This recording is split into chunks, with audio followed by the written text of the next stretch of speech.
الله وبركاته.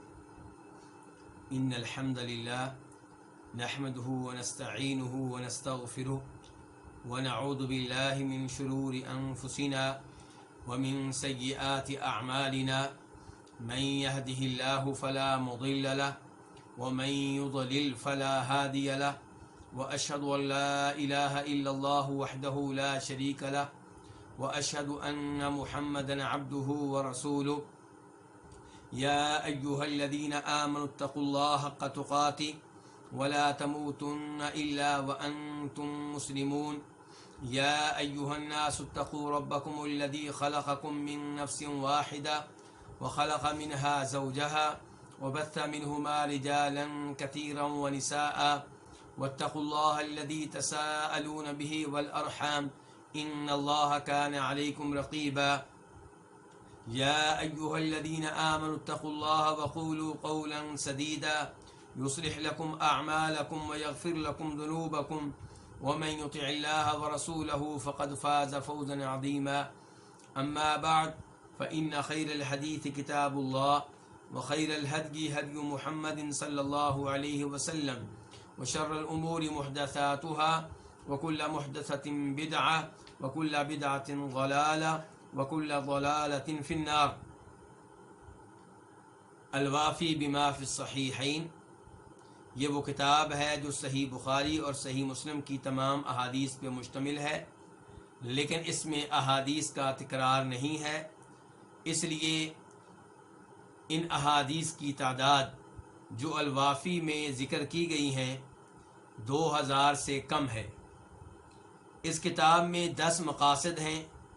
پہلے مقصد کا تعلق عقیدہ سے ہے، دوسرا مقصد علم اور علم کے مصادر سے تعلق رکھتا ہے، اور تیسرا مقصد عبادات کے بارے میں ہے۔ عبادات کے مقصد میں کئی کتب ہیں۔ پہلی کتاب الطہارہ ہے، اور کتاب الطہارہ میں کئی فصول ہیں، اور پہلی فصل ہم پڑھ چکے ہیں، دوسری فصل آج کل پڑھ رہے ہیں، اور وہ حیض کے بارے میں ہے۔ حیض کے بارے میں جو فصل ہے اس میں 2 حدیثیں ہم پڑھ چکے ہیں، اور تیسری حدیث آج پڑھیں گے۔ اس حدیث کا مجموعی طور پہ نمبر ہے 289، 299۔ باب نمبر 2، باب الغسل من الحیض والنفاس، حیض اور نفاس سے غسل کرنا، یعنی کہ حیض اور نفاس کا جو غسل ہے وہ کیسے ہوگا، اور اس کے بارے میں دیگر احکام و مسائل کا تذکرہ۔ حیض کس کو کہتے ہیں؟ اس خون کو کہتے ہیں جو ہر جوان عورت کو ہر مہینے میں آتا ہے، 5 دن، کسی کو 6 دن، کسی کو 7 دن وغیرہ وغیرہ۔ اور نفاس اس خون کو کہتے ہیں جو ولادت کی وجہ سے آتا ہے۔ تو حدیث نمبر کون سی ہے؟ 289 قاف۔ اس حدیث کے روایت کرنے پہ اتفاق ہے کس کا؟ امام بخاری کا اور امام مسلم کا۔ عن عائشة ان امرأة سألت النبي صلی اللہ علیہ وسلم عن غسلها من المحیض۔ ام المؤمنین عائشہ سے روایت ہے کہ ایک عورت نے نبی صلی اللہ علیہ وسلم سے سوال کیا، کس بارے میں؟ عن غسلها من المحیض، اپنے غسل حیض کے بارے میں سوال کیا کہ جب حیض کا غسل کرے تو کیسے کرے۔ فَأَمَرَهَا كَيْفَ تَغْتَسِلُ، تو آپ علیہ الصلوۃ والسلام نے اسے بتایا کہ وہ کیسے غسل کرے، آپ نے اس کو حکم دیا کہ وہ کیسے غسل کرے۔ تو غسل کرنے کے یہ آداب وغیرہ آپ نے اس عورت کو بتائے۔ قال، آپ نے جب غسل کا طریقہ بتا دیا، غسل کی تفصیلات ذکر کر لیں، تو اس کے بعد آپ نے کہا خودی فرصتم من مسکن، خودی لو، فرصتن ٹکڑا، فرصہ کہتے ہیں روئی کے ٹکڑے کو یا کپڑے کے ٹکڑے کو، تو خودی فرصتن کپڑے کا ایک ٹکڑا لو یا روئی کا ایک ٹکڑا لو، من مسکن کستوری سے، یعنی کہ وہ ٹکڑا ایسا ہو جس کے ساتھ کستوری کی خوشبو لگی ہوئی ہو۔ فتطہری بہا، تو اس کے ساتھ طہارت حاصل کرو. کس کے ساتھ؟ اس کپڑے کے ٹکڑے کے ساتھ، اس روئی کے ٹکڑے کے ساتھ جس میں خوشبو لگی ہوئی ہے. فتطہری بہا، اس کے ساتھ طہارت حاصل کرو، اس کے ساتھ پاکیزگی حاصل کرو، اس کے ساتھ صفائی کرو. آپ کہنا چاہتے ہیں کہ اس کپڑے کے ٹکڑے کو جس میں خوشبو لگی ہوئی ہے، یا روئی کے ٹکڑے کو جس میں خوشبو لگی ہوئی ہے، اسے اپنی شرمگاہ پہ لگاؤ اور ہر اس جگہ پہ لگاؤ جہاں پہ حیض کا خون لگا ہے. قالت، وہ عورت کہنے لگی کیف اتطہر، میں کیسے طہارت حاصل کروں، کیسے پاکیزگی حاصل کروں، یعنی کہ روئی کے ٹکڑے کے ساتھ کیسے طہارت حاصل کروں. اور یہاں پہ میں اپنی ماؤں اور بہنوں کو تنبیہ کرنا چاہوں گا، بہت سی عورتیں اس حکم پہ عمل نہیں کرتی. میرے علم میں یہ بات آئی ہے، بہت سی ایسی عورتیں جو دین سے محبت کرتی ہیں، دین کے احکام پہ عمل کرتی ہیں، ان کو یہ مسئلہ سرے سے معلوم ہی نہیں ہوتا کہ غسل حیض کے آخر میں شرمگاہ پہ اور جسم کے ہر اس حصے پہ خوشبو استعمال کرنی ہوتی ہے جہاں پہ حیض کا خون لگا ہو. تو یہ عورت بھی کیا کہہ رہی ہے، کیف اتطہر، کہ اللہ کے رسول میں کیسے طہارت حاصل کروں. قالت طہری بہا، آپ نے کہا طہارت حاصل کرو، صفائی کرو، پاکیزگی حاصل کرو، بہا، اس کپڑے کے ساتھ، یعنی کہ جس پہ کستوری لگی ہوئی ہے، اس روئی کے ٹکڑے کے ساتھ جس پہ کستوری کی خوشبو لگی ہوئی ہے. قالت کیف، اس عورت نے پھر کہا کیسے. قال، تو آپ علیہ الصلوۃ والسلام نے کہا سبحان اللہ. سبحان اللہ کا لفظ اللہ کے ذکر کے طور پہ بھی استعمال ہوتا ہے اور تعجب کے طور پہ بھی عرب حضرات استعمال کرتے ہیں. کبھی سبحان اللہ، کبھی اللہ اکبر. جب وہ کوئی عجیب بات سنے تو تعجب کا اظہار کرتے ہوئے کہتے ہیں سبحان اللہ، یا کہتے ہیں اللہ اکبر. اور یہ عربوں کی بڑی اچھی عادت ہے، یعنی کہ اللہ کا نام بھی لیا، اللہ کی پاکیزگی کا اعلان بھی کر دیا اور ساتھ تعجب کا اظہار بھی کر دیا. تو کیا کہا، سبحان اللہ، کہ اللہ ہر عیب سے پاک ہے. تطہری، پاکیزگی حاصل کرو، صفائی کرو، یعنی کہ اس روئی کے ٹکڑے کے ساتھ یا اس کپڑے کے ٹکڑے کے ساتھ.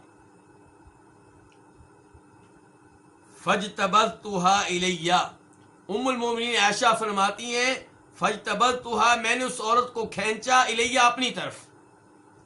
نبی علیہ الصلوۃ والسلام سے بار بار سوال کر رہی ہے کیسے کیسے. ام المومنین عائشہ کہتی میں نے اس کو اپنی طرف کھینچ لیا.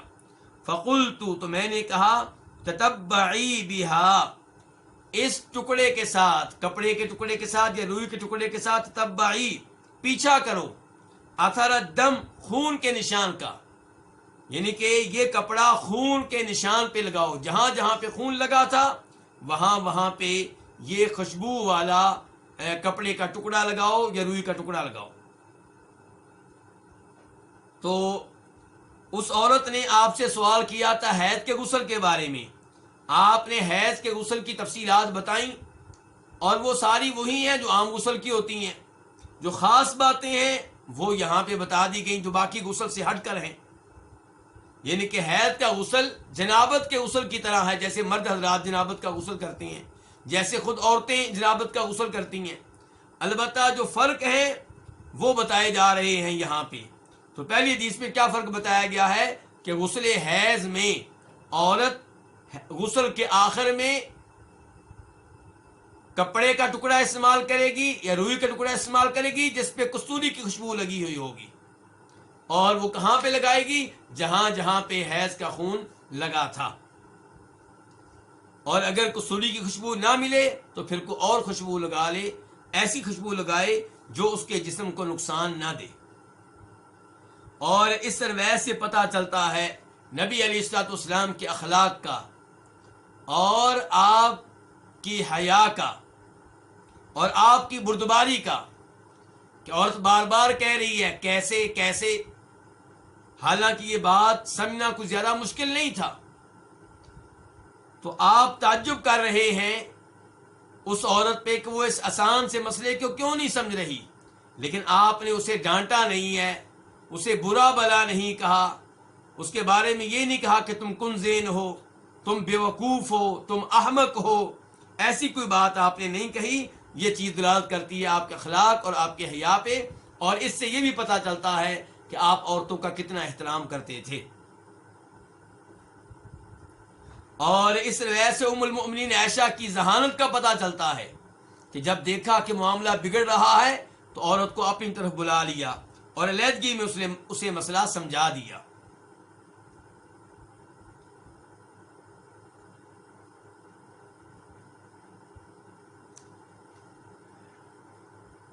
اس کے بعد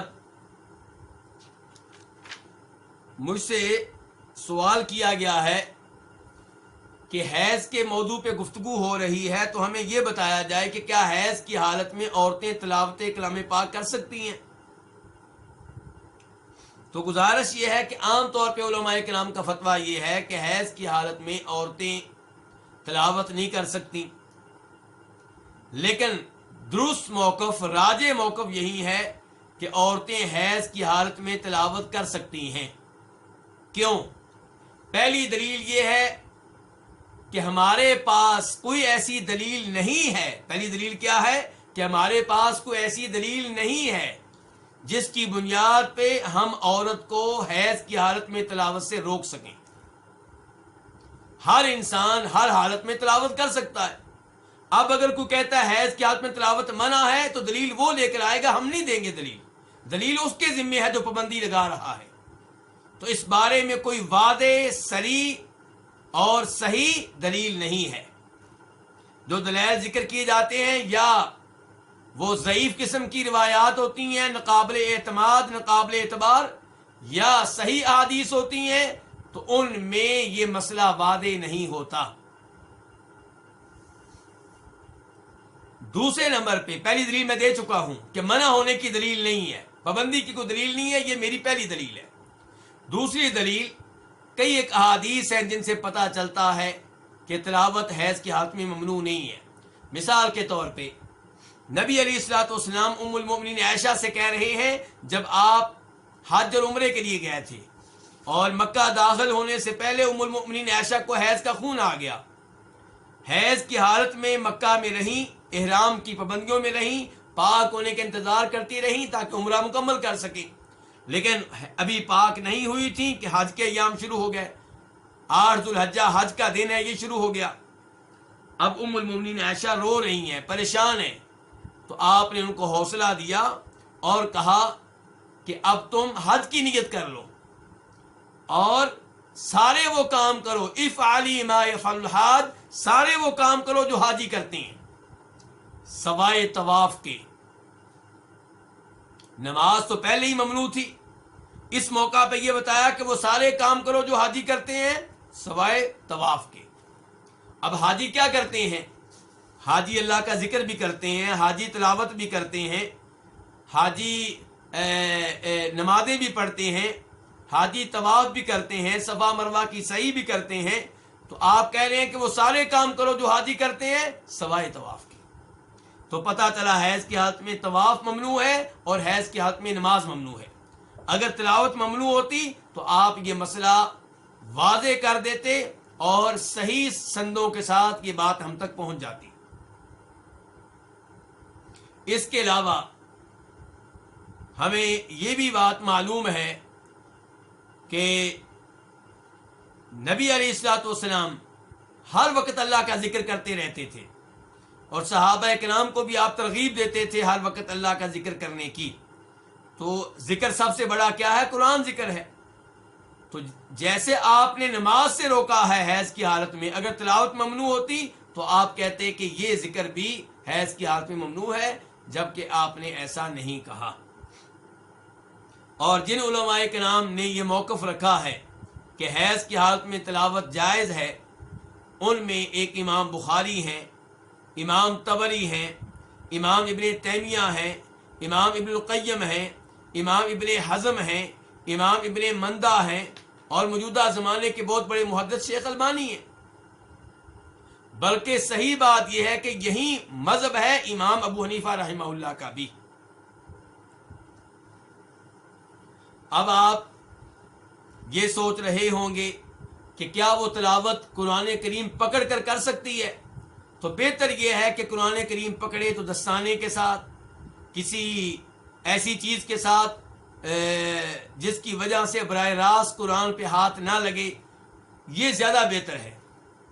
لیکن اگر کسی عورت کا اصرار ہو کہ میں ہاتھ لگا کے تلاوت کرنا چاہتی ہوں، اگر منع ہونے کی کوئی دلیل ہے تو لے کر آؤ، تو ہم کہیں گے کہ اگر تمہارا اصرار ہے تو امید ہے کہ انشاءاللہ اس میں بھی کوئی حرج نہیں ہے، لیکن بہتر یہ ہے کہ دستانے پہن کر یا کسی اور چیز کے ذریعے قرآن کریم کے اوراق کو دائیں بائیں کیا جائے، آگے پیچھے کیا جائے۔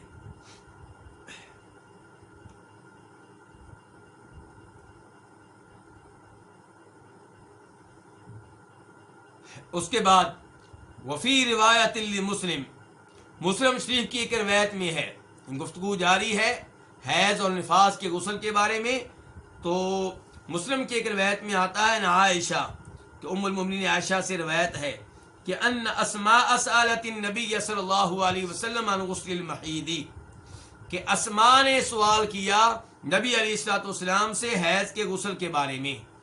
اس روایت سے پتہ چل گیا کہ پچھلی روایت میں جس عورت کا تذکرہ ہوا تھا کہ اس نے آپ سے سوال کیا وہ کون تھی؟ وہ اسماء تھی۔ لیکن کون سی اسماء؟ فوری طور پہ ذہن میں آتا ہے کہ وہ اسماء جو جناب عائشہ کی بہن ہے، وہ اسماء جو ابو بکر رضی اللہ عنہ کی بیٹی ہیں، لیکن یہ اسماء وہ نہیں ہیں، یہ اسماء انصاریہ ہیں، انصاری خاتون ہیں، اسماء بنت شکل۔ تو انہوں نے آپ علیہ السلام سے سوال کیا حیض کے غسل کے بارے میں، فقال، تو آپ نے کہا تاخذ احداکن ماءها وسدرتها، تم میں سے ایک لے، کیا لے؟ ماءها، اپنا پانی لے، وسدرتها، اور اپنی بیری کے پتے لے۔ یہ کہ حیض کا غسل کرنے کے لیے خصوصی اہتمام ہونا چاہیے، سادہ پانی نہ ہو، وہ پانی ہو جس میں بیری کے پتے ملائے گئے ہوں۔ اور آج کے زمانے میں بیری کے پتوں کی جگہ کیا لے لے گا؟ صابن لے لے گا۔ تو فرمایا تاخذ احداکن، تم میں سے ایک لے، ماں اپنا پانی، وسدرتها، اور بیری کے پتے لے، فتطہر، تو وضو کرے، فتحسن الطہور، تو اچھی طرح وضو کرے اور اچھی طرح وضو کرے، ثم تصب علی رأسها، پھر پانی بہائے، پانی ڈالے علی رأسها، اپنے سر پہ۔ پہلے کیا ہو چکا ہے؟ وضو ہو چکا ہے اچھی طرح، اس کے بعد اپنے سر پہ پانی ڈالے، اپنے سر پہ پانی بہائے، فتدلکہ دلکا شدیدا، تو اپنے سر کو اچھی طرح ملے۔ پانی ڈالے تو پانی صرف بہانا نہیں ہے، بلکہ سر کے بالوں کو اچھی طرح ملنا ہے تاکہ پانی اچھی طرح سر کے بالوں میں داخل ہو جائے۔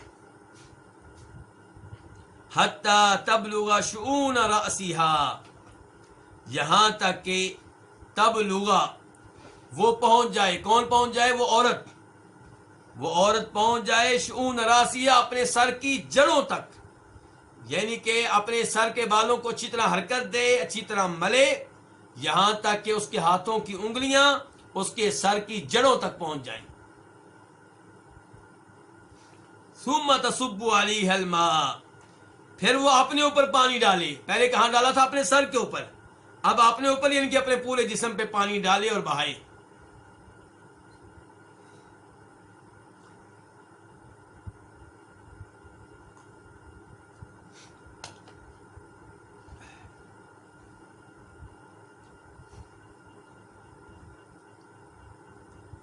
بڑی خوش قسمت ہیں وہ مائیں اور بہنیں جو ہمارے ساتھ اس درس میں شریک ہیں۔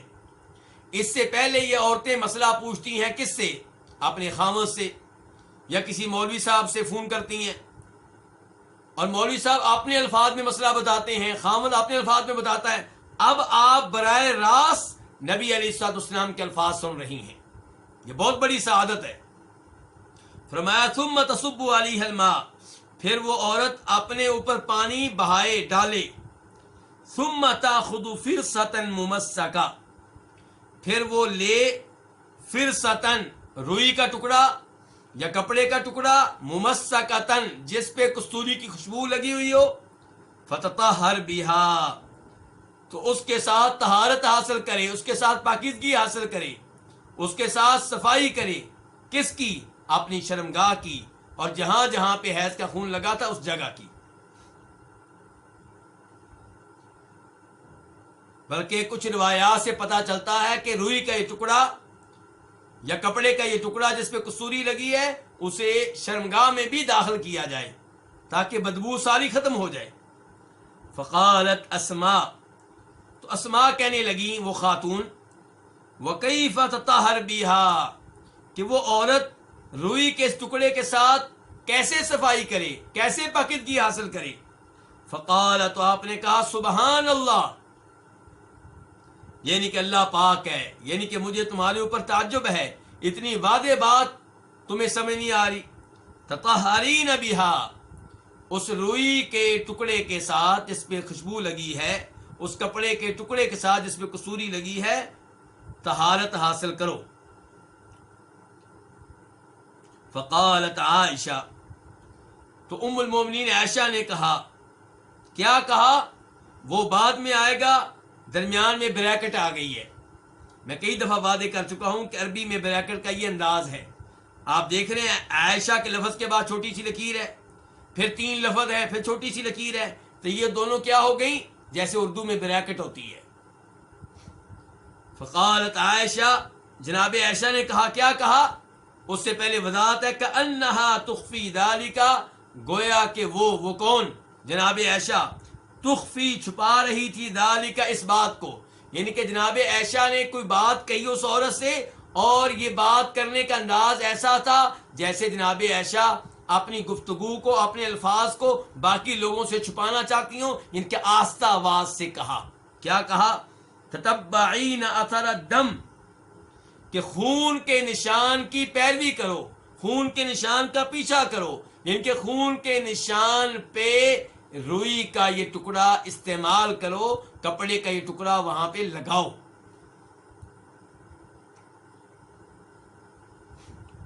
وسألتہ اور اس عورت نے آپ سے سوال کیا غسل جنابہ جنابت کے غسل کے بارے میں بھی. دوسرا اس کا سوال تھا غسل جنابت کے بارے میں، پہلا سوال تھا غسل حیض کے بارے میں. فقال تو آپ نے کہا تأخذ ماء کہ وہ عورت کیا کرے؟ پانی لے، جس کے اوپر جنابت کا غسل واجب ہے وہ کیا کرے؟ تأخذ ماء پانی لے. فتطہر تو اس پانی سے کیا کرے؟ وضو کرے.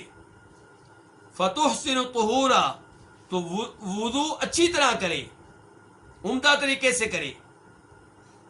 او تبلغ الطہورا یا آپ نے کہا کہ وہ وضو مکمل طریقے سے کرے.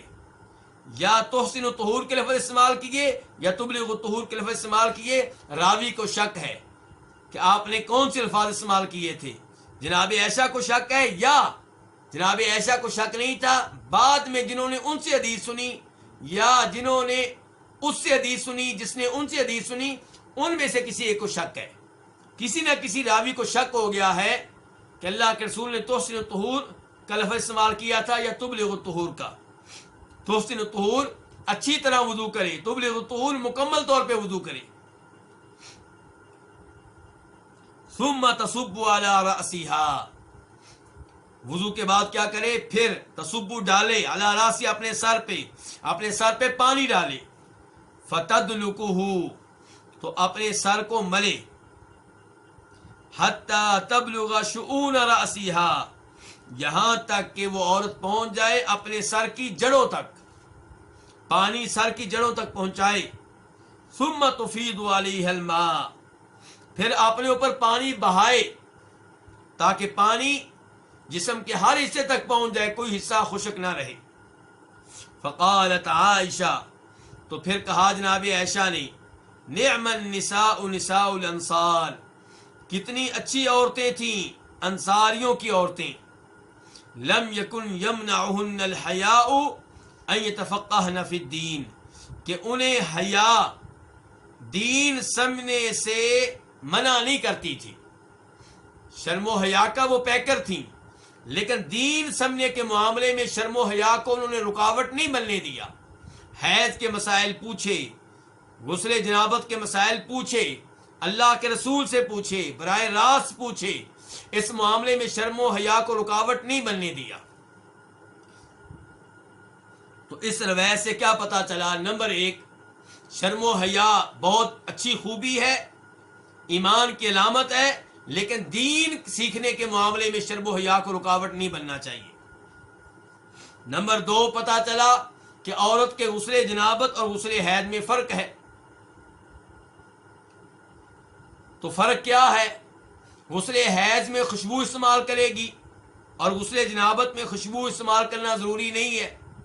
ایک اور فرق دیگر روایات میں آیا ہے کہ غسل جنابت میں سر کی مینڈیوں کو کھولنا نہیں جائے گا، ضروری نہیں ہے کھولنا، جبکہ غسل حیض میں سر کے بالوں کی مینڈیوں کو کھول دیا جائے گا تاکہ پانی اچھی طرح سر کے بالوں کے ایک ایک حصے تک پہنچ جائے.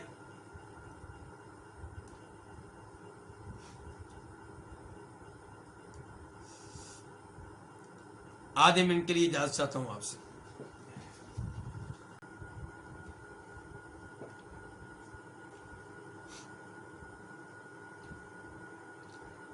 اس کے بعد باب نمبر 3، باب الاستحاضہ. یہ باب اب استحاضہ کے بارے میں ہے. پہلے باب حیض کے بارے میں تھا اور اب باب کس بارے میں؟ استحاضہ کے بارے میں. حیض اور استحاضہ میں کیا فرق ہے؟ حیض وہ خون ہے جو ہر مہینے ہر نوجوان عورت کو آتا ہے اور یہ عورت کے جوان ہونے کی علامت ہے اور اس بات کی نشانی ہے کہ بچہ جنم دینے کی صلاحیت یہ رکھتی ہے. جس عورت کو حیض کا خون نہ آئے وہ اپنا علاج کرواتی ہے، پریشان ہو جاتی ہے. اس کے برعکس استحاضہ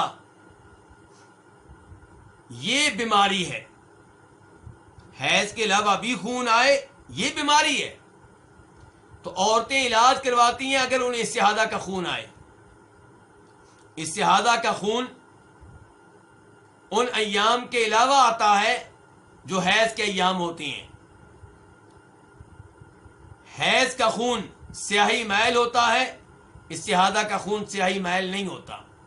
حیض کا خون موٹا ہوتا ہے، استحاضہ کا خون موٹا نہیں ہوتا. حیض کے خون سے بدبو آتی ہے، استحاضہ کے خون سے ویسی بدبو نہیں آتی.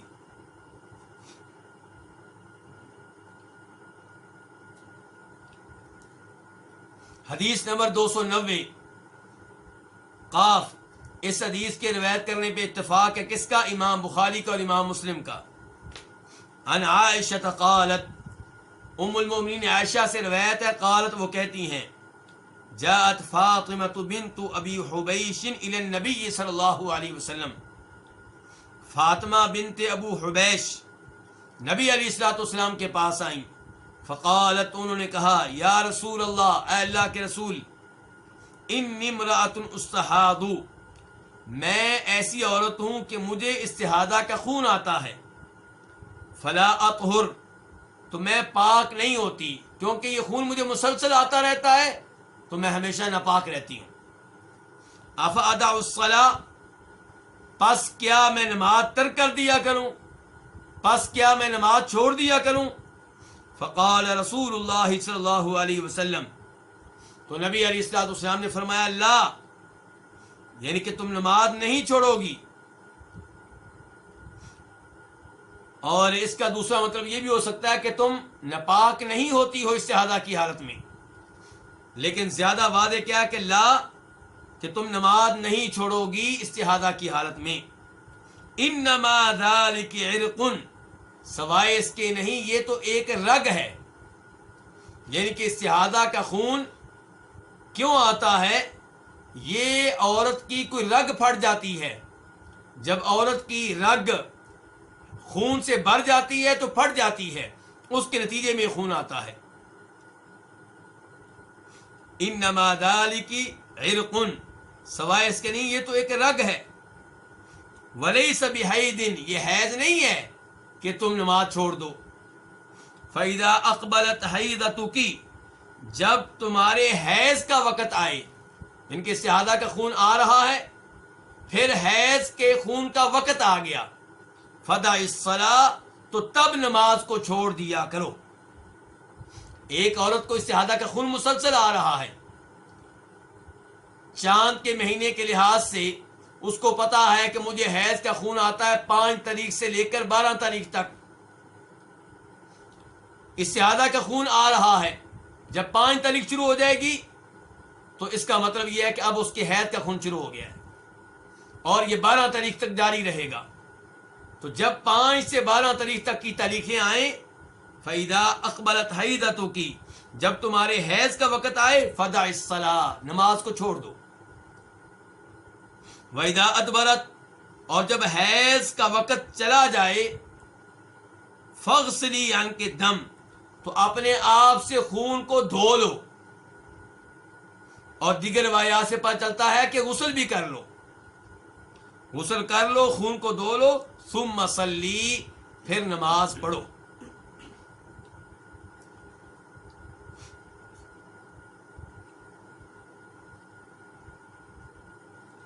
تو اس روایت سے پتہ چلا کہ استحاضہ کے خون کی حالت میں عورت ناپاک نہیں ہوتی، استحاضہ کی خون کی حالت میں نمازیں پڑھنا بھی ضروری ہے، رمضان کے روزے رکھنا بھی ضروری ہے، اور ایسی عورت سے اس کا خاوند تعلق بھی قائم کر سکتا ہے۔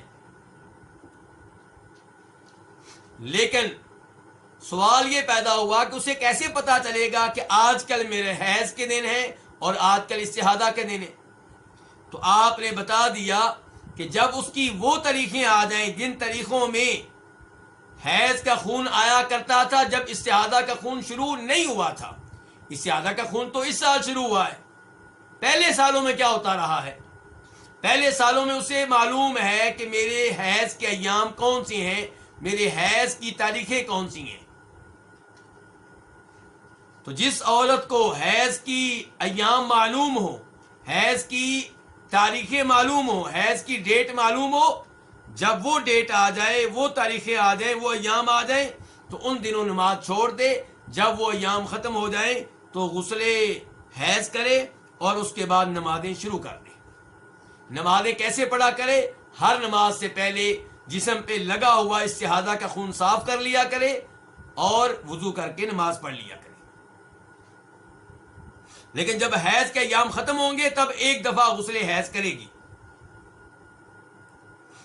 اگر کوئی ایسی عورت ہے جس کو حیض کے ایام کی تاریخیں معلوم نہیں ہیں، جس کو حیض کی عادت معلوم نہیں ہے، وہ کیسے فرق کرے گی استحاضہ اور حیض میں؟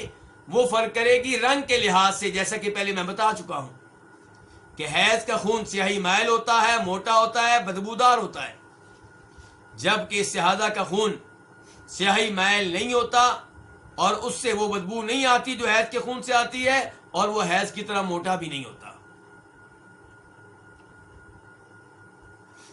زاد البخاری، امام بخاری نے یہ حدیث روایت کرتے ہوئے کچھ اضافہ بھی کیا ہے، کچھ اضافی الفاظ لے کر آئے ہیں نبی علیہ الصلوۃ والسلام کے، کہ آپ نے کیا کہا اس عورت سے، کس عورت سے؟ فاطمہ بنت ابو حبیش سے، جن کی روایت ابھی اوپر گزری ہے۔ آپ نے کہا ثم توضئی لکل صلاۃ پھر تم وضو کرو ہر نماز کے لیے۔ جو عورت استحاضہ کے خون میں مبتلا ہے وہ ہر نماز کے لیے وضو کرے گی، یعنی کہ زور کا وضو کیا، زور کی نماز پڑھ لی، زور کی سنتیں پڑھ لی، زور کے نفل بھی پڑھ لیے۔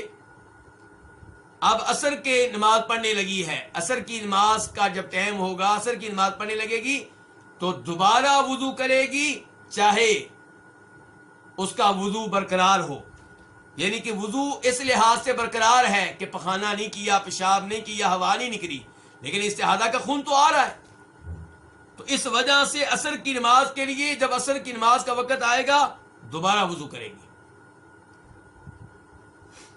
ثم توضئی لکل صلاۃ پھر وضو کرو ہر نماز کے لیے، حتی یجیء ذلک الوقت یہاں تک کہ وہ وقت آ جائے۔ کون سا وقت؟ وہ حیض کا وقت، یعنی کہ جب تک حیض کا خون شروع نہیں ہوتا تب تک استحاضہ کے ساتھ ایسے ہی چلے گی، کہ جب بھی نماز کا وقت ہوگا استنجا کرے گی، جسم پہ لگا ہوا خون دھو لے گی، شرمگاہ پہ کوئی چیز رکھ لے گی تاکہ دوران نماز خون نکلے تو کپڑوں کو خراب نہ کرے، اور پھر وضو کرے گی اور نماز پڑھے گی۔ جب عصر کی نماز کا وقت آئے گا تو عصر کی نماز کے لیے دوبارہ یہی کچھ کرے گی۔ لیکن جب حیض کے ایام آ جائیں گے تب نماز ترک کر دے گی، نماز نہیں پڑھے گی۔ جب حیض کے ایام ختم ہو جائیں گے پھر غسل حیض کرے گی، اور اس کے بعد دوبارہ استحاضہ کی یہ ترتیب شروع ہو جائے گی جس کا تذکرہ اس حدیث میں آیا ہے۔ تو یہ اصول ہے کس عورت کے بارے میں؟ استحاضہ کے بارے میں، کیونکہ وہ مریض ہے، اسے بار بار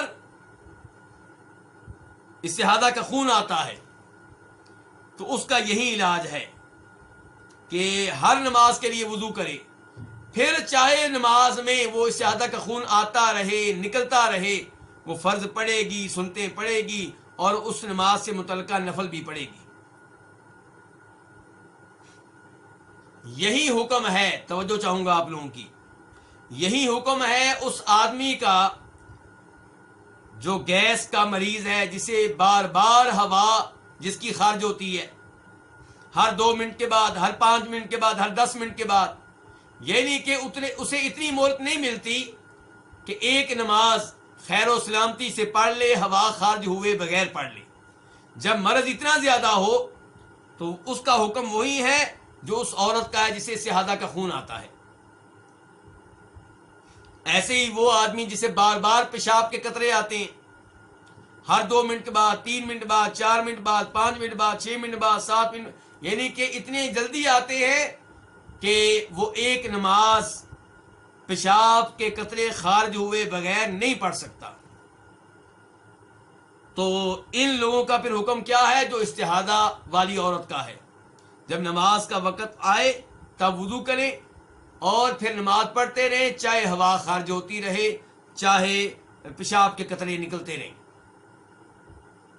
لیکن اگر مریض وہ ہے جس کی ہوا خارج ہوتی ہے 1 گھنٹے کے بعد، پیشاب کے قطرے نکلتے ہیں 1 گھنٹے کے بعد، تو پھر ان کو چاہیے کہ وہ اس وقت نماز پڑھیں، اس وقت وضو کریں جب ہوا نکلنے کا خطرہ نہ ہو، پیشاب کے قطرے نکلنے کا خطرہ نہ ہو، کیونکہ 1 گھنٹہ وہ ان کا نکل جاتا ہے، تو اس 1 گھنٹے میں ان کو چاہیے وضو کریں اور نماز پڑھ لیں۔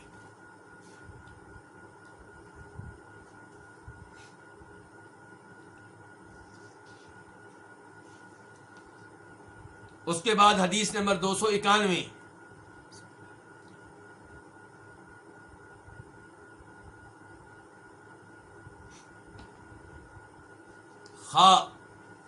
اس کو روایت کرنے والے کون ہیں؟ امام بخاری۔ عن ام عطیہ قالت، جناب ام عطیہ رضی اللہ عنہ سے روایت ہے، وہ کہتی ہیں کنا لا نعد القدرۃ والصفرۃ شیئا، کہ ہم مٹیالے رنگ کے پانی کو اور زرد رنگ کے پانی کو کچھ بھی شمار نہیں کرتی تھیں۔ القدرہ مٹیالے رنگ کا پانی، مٹی کے رنگ کا پانی، خاکی رنگ کا پانی، یا آپ کہہ لیں مٹی کے رنگ کی رطوبت، والصفرہ زرد رنگ کی رطوبت، زرد رنگ کا پانی، اسے ہم کچھ بھی شمار نہیں کرتے تھے، یعنی کہ اسے ہم حیض میں سے شمار نہیں کرتے تھے۔ یہاں توجہ چاہوں گا آپ لوگوں کی، حیض کا خون آیا اور حیض کا خون ختم ہو گیا، لیکن رطوبت ختم نہیں ہوئی۔ حیض کے خون ختم ہونے کے بعد مسلسل رطوبت جاری ہے، پانی نکل رہا ہے، کس رنگ کا؟ زرد رنگ کا یا مٹی کے رنگ کا؟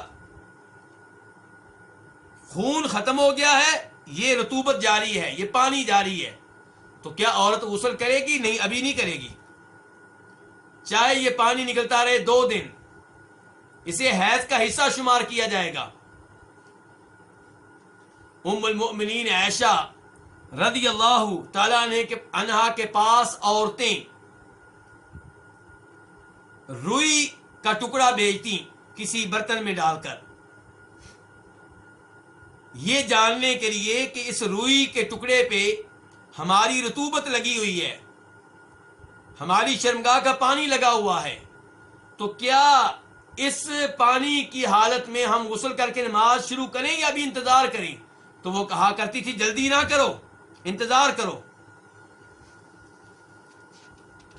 تو کب عورت غسل کرے گی حیض کا؟ پھر جب خون بھی ختم ہو جائے، رطوبت بھی ختم ہو جائے،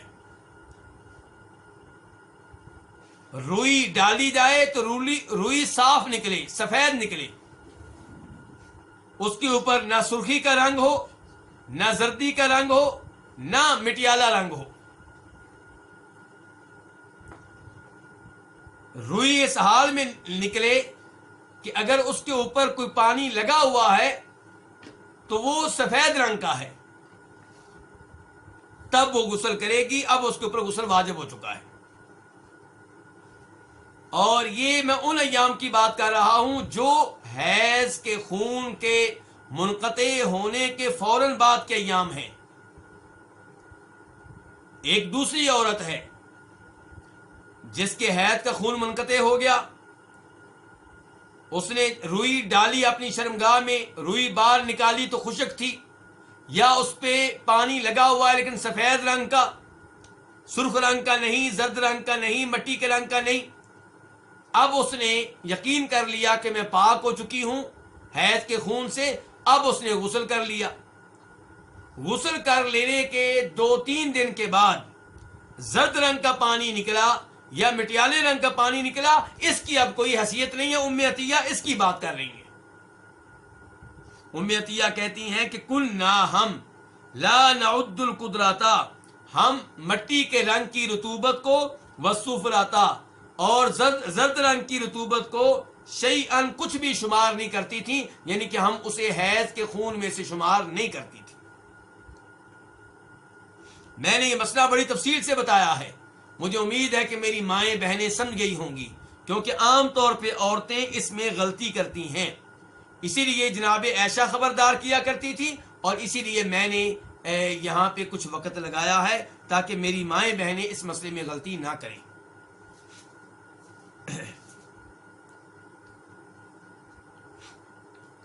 اس کے بعد باب نمبر 4، باب غسل دم الحیدی۔ یہ باب کس بارے میں ہے؟ حیض کے خون کو دھونے کے بارے میں۔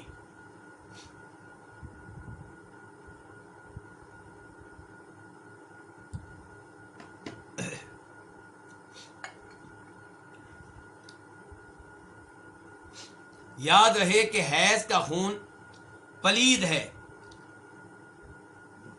اور اس کو اچھی طرح دھونا چاہیے، اس کو اچھی طرح صاف کرنا چاہیے۔ حدیث نمبر 292 قاف، اس حدیث کے روایت کرنے میں اتفاق ہے کس کا؟ امام بخاری کا اور امام مسلم کا۔ عن اسماء بنت ابی بکر رضی اللہ عنہما، اسماء بنت ابو بکر رضی اللہ عنہما سے روایت ہے، انہا قالت، کہ انہوں نے کہا، کنہوں نے کہا؟ اسماء نے کہا، سألت امرأۃ رسول اللہ صلی اللہ علیہ وسلم، کہ ایک عورت نے نبی علیہ الصلوۃ والسلام سے سوال کیا، فقالت، تو اس نے کہا، ان کے اپنے سوال میں کہا، یا رسول اللہ، اے اللہ کے رسول۔ علماء کرام نے وضاحت کی ہے کہ یہ سوال کرنے والی خاتون خود یہی اسماء بنت ابو بکر ہیں، لیکن یہاں پہ انہوں نے اپنے آپ کو چھپایا ہے، اور یہ جائز ہے۔ وہ کہہ رہی ہیں کسی عورت نے سوال کیا، وہ کوئی عورت تھی، چاہے وہ خود تھی،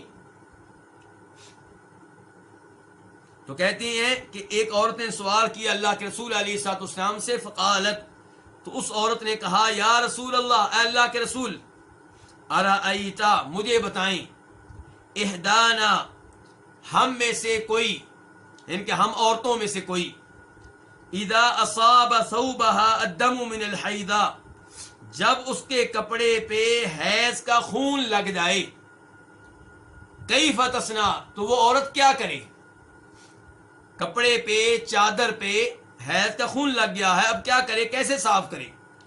فقال رسول اللہ صلی اللہ علیہ وسلم، تو رسول اللہ صلی اللہ علیہ وسلم نے فرمایا، اذا اصاب ثوب احداکن الدم من الحیضہ، جب تم میں سے کسی ایک کے کپڑے پہ حیض کا خون لگ جائے، فلتقرصہ، اسے چاہیے کہ اسے صاف کرے اپنے ناخنوں کے ساتھ یا اپنی انگلیوں کے ساتھ. فلتقرصہ، اسے صاف کرے اپنے ناخن کے ساتھ یا اپنی انگلیوں کے ساتھ. ثم لتنضح بماء، پھر اس پہ بار بار پانی چھڑکے، پھر اسے پانی کے ساتھ دھوئے. ثم لتصلی فیہ، پھر اس میں نماز پڑھ لے. حدیث کا ترجمہ آپ نے سن لیا.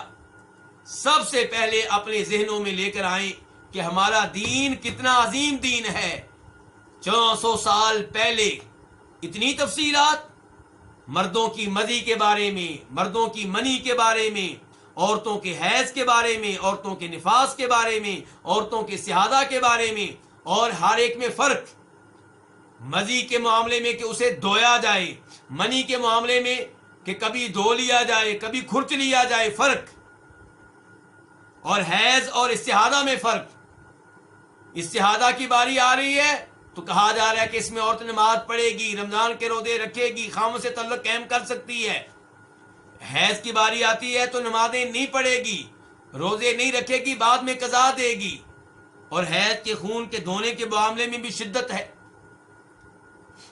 تو یہ ساری معلومات نبی علیہ الصلوۃ والسلام کو کہاں سے ملی؟ اللہ رب العزت کی طرف سے. اگر اپنی طرف سے کوئی انسان یہ مسئلے بیان کرے، جتنا بھی عقل مند ہو، اتنا باریک فرق نہیں کر سکے گا، اور باریک فرق بیان کرے گا تو کبھی غلطی بھی کرے گا. لیکن نبی علیہ الصلوۃ والسلام نے ان مسائل میں کوئی غلطی نہیں کی. آج کی سائنس، میڈیکل سائنس آپ کی ان تعلیمات کی تصدیق کر رہی ہے، تائید کر رہی ہے. تو اس سے پتا چلا کہ آپ واقعی سچے نبی تھے، اور اس سے پتا چلا کہ یہ دین اللہ رب العزت کی طرف سے ہے، اور آپ کی احادیث بھی اللہ رب العزت کی طرف سے ہیں. اور پتا چلا کہ ہمارا دین کتنا پاک صاف دین ہے، طہارت کا اہتمام کرتا ہے، صفائی کا اہتمام کرتا ہے، پلید چیزوں سے بچنے کا حکم دیتا ہے. اور وہ اقوام جنہیں آج ہم اپنے سے زیادہ صاف ستھرا کہتے ہیں، اپنے سے زیادہ پڑھا لکھا سمجھتے ہیں، اپنے سے زیادہ عقل مند سمجھتے ہیں، وہ تو 100 سال پہلے، 150 سال پہلے غسل ہی نہیں کرتے تھے. عام طور پہ غسل نہیں کرتے تھے. یہ چیزیں آپ کو ان کی کتابوں میں مل جائیں گی جو پرانے زمانے میں لکھی گئی ہیں. ابھی جا کر بڑی مشکل سے غسل کرنا شروع ہوئے ہیں. پھر بھی ان کے ہاں غسل کا وہ اہتمام نہیں ہے جو الحمدللہ ہمارے ہاں ہے. ہمارا عظیم دین مرد سے کہتا ہے احتلام ہو جائے غسل کرو، بیگم سے تعلق قائم کیا غسل کرو، جمعہ کے دن غسل کرو. عورتوں سے کہہ رہا ہے حیض کی وجہ سے غسل کرو، خاوند سے تعلق قائم کیا غسل کرو، اور حیض کا خون کی وجہ سے غسل کیا ہے تو خوشبو بھی استعمال کرو. اللہ اکبر، کتنا عظیم دین ہے ہمارا دین. اس کے بعد پتہ چلتا ہے کہ ہمارے صحابہ کرام کی بیویاں کتنی عظیم بیویاں تھیں، کس قدر صفائی ستھرائی کا، پاکیزگی کا اہتمام کرنے والی تھیں کہ نبی علیہ الصلوۃ والسلام سے سوال ہو رہے ہیں. آپ دیکھیں اس حدیث میں سوال کرنے والے بھی عورت ہیں. 290 میں بھی سوال کرنے والی کون ہے؟ خاتون ہیں. 299 میں سوال کرنے والی بھی خاتون ہیں. بلکہ اس سے پہلے جو حدیث ہم نے پڑھی تھی 288، اس میں بھی سوال کرنے والی کون ہے؟ خاتون ہے. 287 میں ام المؤمنین عائشہ سے سوال کرنے والی بھی خاتون ہے.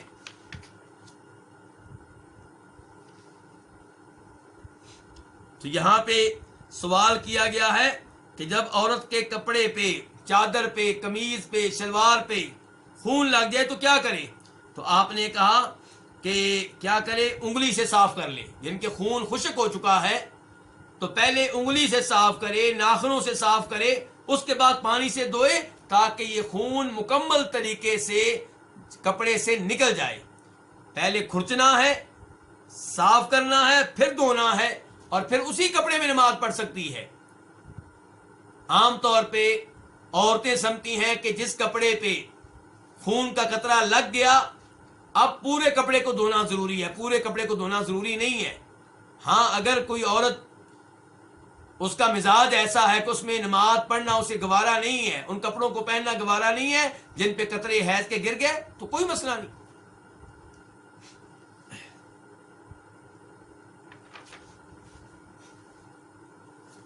باب نمبر 5، باب طہارت جسم الحائض، حیضہ عورت کے جسم کا پاک ہونا. کتنا عظیم دین ہے ہمارا دین، کتنی باریکی ہے اس میں، کتنی تفصیلات ہیں اس میں. ایک طرف حیض کے خون کو کہا جا رہا ہے پلید ہے، دوسری طرف کہا جا رہا ہے کہ حیضہ عورت کا جسم پاک ہے، یعنی کہ مخصوص جگہ سے خون نکل رہا ہے، جہاں جہاں پہ خون لگا ہے وہ جگہ ناپاک ہے، باقی عورت پاک ہے. اس سے نفرت نہیں کرنی، اس کو حقیر نہیں جاننا، یہودیوں والی حرکتیں نہیں کرنی. یہودی کیا کرتے تھے؟ جس عورت کو حیض کا خون آتا اس کے ساتھ گھر میں نہیں رہتے تھے، گھر سے باہر کسی جھونپڑی میں اس کو بھیج دیتے، اپنے گھر میں اس کا داخلہ بند ہو جاتا، اس کے ساتھ بیٹھ کر کھانا نہیں کھاتے تھے. لیکن ہمارا دین اس میں اعتدال ہے، بڑا عظیم دین ہے، ہمارے نبی بڑے عظیم ہیں. حیض کی حالت میں بھی آپ کو عورتوں سے نفرت نہیں ہے. آپ نے ہی سب سے پہلے عورتوں کو اہمیت دی. آج یہ لوگ اعتدال سے باہر نکل رہے ہیں. پہلے لوگ بھی اعتدال کو ترک کیے ہوئے تھے کہ عورت کو حقیر جانتے، خصوصاً حیض کے ایام میں. اور آج کے لوگ بھی اعتدال سے باہر نکل رہے ہیں، عورت کو اتنا آگے لے جا رہے ہیں کہ غلو کر رہے ہیں، مبالغہ کر رہے ہیں. اسلام اعتدال کا دین ہے، حق کا دین ہے. تو آئیے دیکھیے حدیث نمبر 293 قاف. اس حدیث کے روایت کرنے پہ اتفاق ہے کس کا؟ امام بخاری کا، امام مسلم کا. عن عائشہ رضی اللہ عنہا، ام المومنین عائشہ سے روایت ہے، وہ کہتی ہیں ان النبی صلی اللہ علیہ وسلم کان یتکی فی حجری وانا حائض، کہ نبی علیہ السلام میری گود میں ٹیک لگاتے، وانا حائض، جبکہ میں حیض کی حالت میں ہوتی، ثم یقرأ القرآن، پھر قرآن کی تلاوت کرتے. دیکھیے ایک طرف نبی علیہ الصلوۃ والسلام کا جناب عائشہ سے پیار، جناب عائشہ سے محبت کہ حیض کی حالت ہے پھر بھی آپ نے سر ان کی گود میں رکھا ہوا ہے. دوسرے نمبر پہ پتا چلا کہ حیض کی حالت میں عورت پلید نہیں ہو جاتی، یعنی کہ ایسا نہیں ہے کہ آپ اس کے جسم پہ ہاتھ لگائیں گے تو آپ کے ہاتھ پلید ہو گئے، ان کو دھوئیں. نہیں، اس حالت میں وہ پاک ہے. اسی لیے نبی علیہ الصلوۃ والسلام جناب عائشہ کی گود میں سر رکھ کر کیا کر رہے ہیں؟ قرآن کی تلاوت کر رہے ہیں.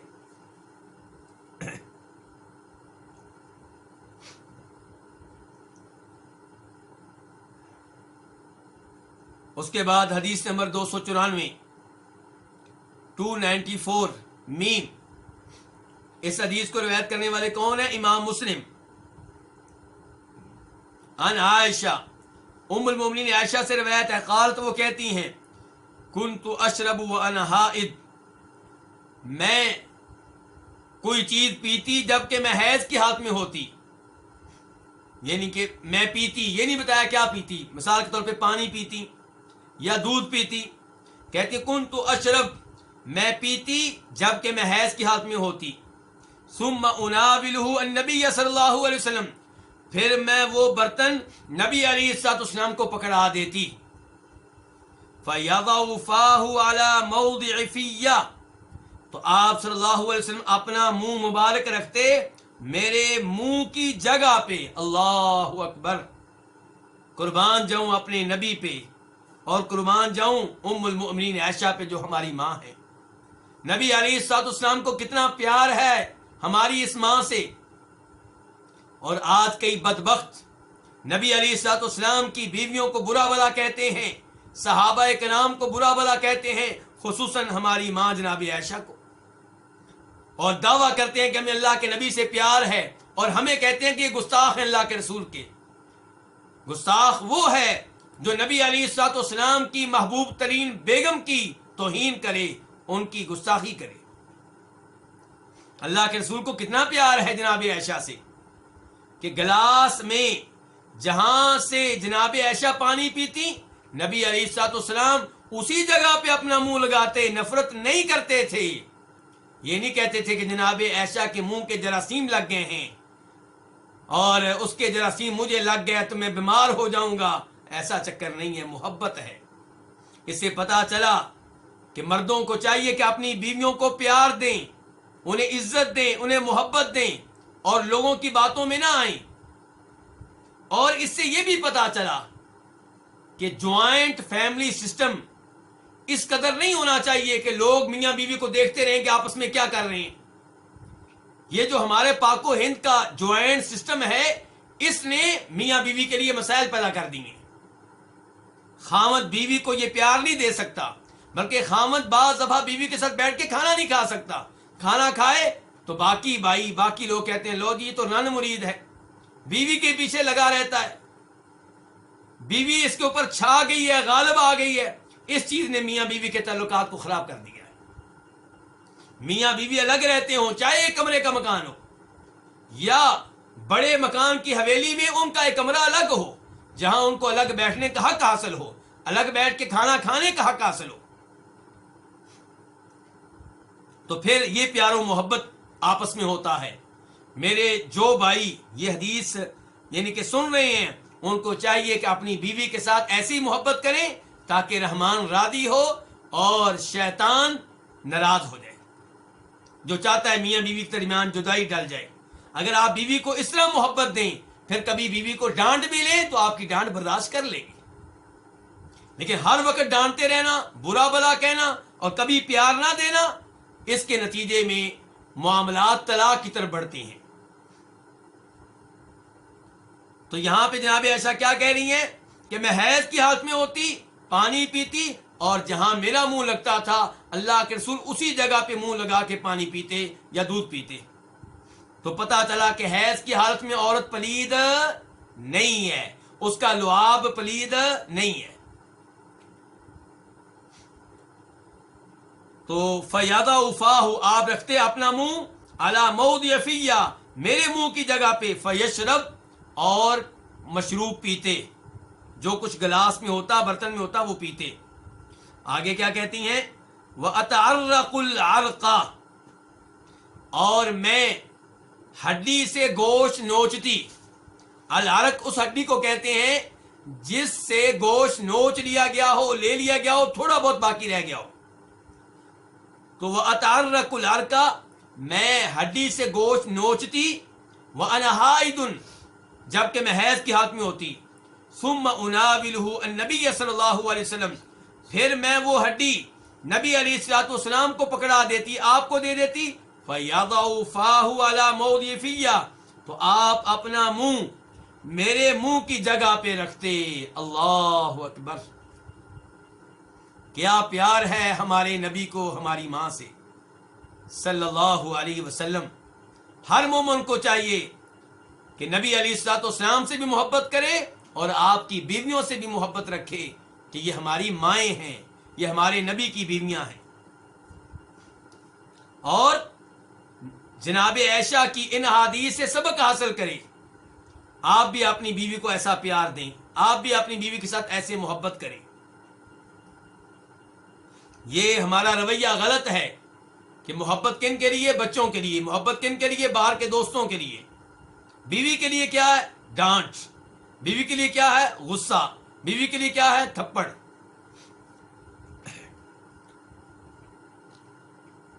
تو پتہ کیا چلا ان حدیث سے کہ حیضہ عورت کا جسم پاک ہے۔ تو باب نمبر 6، باب مباشرۃ الحائض، حیضہ عورت سے جسم لگانا، حیضہ عورت کے جسم کے ساتھ جسم لگانا۔ یہاں مباشرت سے مراد جماع نہیں ہے، اردو میں مباشرت کا ایک ہی معنی ہوتا ہے، کیا؟ جمع کرنا، ہم بستری کرنا، جبکہ عربی میں مباشرت کے دو معنی ہوتے ہیں، کبھی معنی ہوتا ہے جمع کرنا اور کبھی معنی ہوتا ہے جسم کے ساتھ جسم لگانا، اور یہاں پہ مراد جسم کے ساتھ جسم لگانا ہے۔ تو حیضہ عورت کے جسم کے ساتھ جسم لگانا۔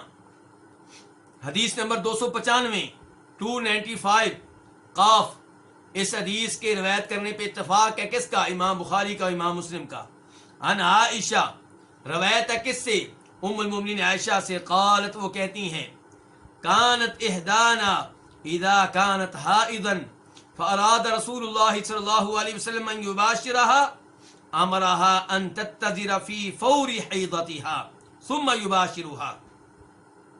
ام المومنین عائشہ کہتی ہیں کہ جب ہم میں سے کوئی حیض کی حالت میں ہوتی، ہم میں سے کوئی یعنی کہ ہم آپ کی بیویوں میں سے کوئی بیوی، جو آپ کی بیویاں تھیں، ہم میں سے کوئی جب حیض کی حالت میں ہوتی اور نبی علیہ الصلوۃ والسلام اس کے ساتھ مباشرت کرنا چاہتے، یعنی کہ اس کے جسم کے ساتھ جسم لگانا چاہتے، اس کے ساتھ لیٹنا چاہتے، امرہا، تو آپ اس بیوی کو حکم دیتے، ان تتذر، کہ وہ چادر پہن لے۔ ازار سے مراد وہ چادر ہے جو شلوار کی جگہ پہ پہنی جاتی ہے۔ اس زمانے میں عام طور پہ مرد اور عورتیں دو چادریں پہنا کرتے تھے، اوپر کی چادر کو کہتے تھے ردا اور نیچے کی چادر کو ازار۔ تو یہاں پہ ازار کا تذکرہ ہے، یعنی کہ گویا کہ آپ کہہ رہے ہیں کہ شلوار پہن لو۔ تو امرہا، آپ اس بیوی کو حکم دیتے ہیں تذر، کہ وہ چادر پہن لے۔ یہ حکم کب دیتے؟ فی فور حیضتھا، اس کے حیض کے جوش کے وقت میں، یعنی کہ جن دنوں حیض اپنے عروج پہ ہوتا، حیض کا خون کثرت سے آ رہا ہوتا، زور سے آ رہا ہوتا، ان دنوں میں آپ اپنی اس بیوی کو حکم دیتے، جس کے ساتھ لیٹنا چاہتے اسے حکم دیتے کہ چادر پہن لو۔ ثم یباشرها، پھر آپ اس کے ساتھ لیٹتے، اس کے جسم کے ساتھ اپنا جسم لگاتے۔ تو اس سے کیا پتا چلا؟ یہ اندر کی باتیں امہات المومنین کیوں بتا رہی ہیں؟ تاکہ لوگوں کو پتا چلے کہ حیض کی حالت میں عورتوں سے نفرت نہیں کرنی، حیض کی حالت میں بھی عورتوں کو پیار دینا ہے، حیض کی حالت میں بھی اپنی بیگم کے ساتھ لیٹ سکتے ہیں۔ قالت، جناب عائشہ کہتی ہیں، پہلے یہ معلومات دی، پھر وارننگ بھی دی، کہا وَأَيُّكُمْ يَمْلِكُ إِرْبَهُ كَمَا كَانَ النَّبِيُّ صلی اللہ علیہ وسلم يَمْلِكُ إِرْبَهُ، کہ تم میں سے کون ہے یملکو، جو کنٹرول رکھتا ہو، اربہو، اپنی شرمگاہ پہ، یا اربہو، اپنی شہوت پہ۔ تم میں سے کون ہے جو اپنی شہوت پہ کنٹرول رکھتا ہو، اپنی شرمگاہ پہ کنٹرول رکھتا ہو، جیسے نبی علیہ الصلوۃ والسلام کو کنٹرول تھا اپنی شرمگاہ پہ۔ وارننگ دے رہی ہیں کہ اگر تم میں سے کسی کو خطرہ ہے کہ حیض کی حالت میں بیوی کے ساتھ لیٹوں گا تو معاملہ جماع تک پہنچ جائے گا، تو پھر وہ اپنی بیگم کے ساتھ نہ لیٹے، اس سے دور رہے، جسم کے ساتھ جسم لگانے سے بھی اجتناب کرے۔ لیکن جس کو پتا ہے کہ مجھے کنٹرول ہے اپنے اوپر اور میں اس حالت میں گناہ میں واقع نہیں ہوں گا، ہم بستری نہیں کروں گا، تو حیض کی حالت میں بیگم کے ساتھ لیٹ سکتا ہے، پیار کر سکتا ہے، بوسے دے سکتا ہے، گلے لگا سکتا ہے، لیکن جماع کرنے کی اجازت نہیں ہے۔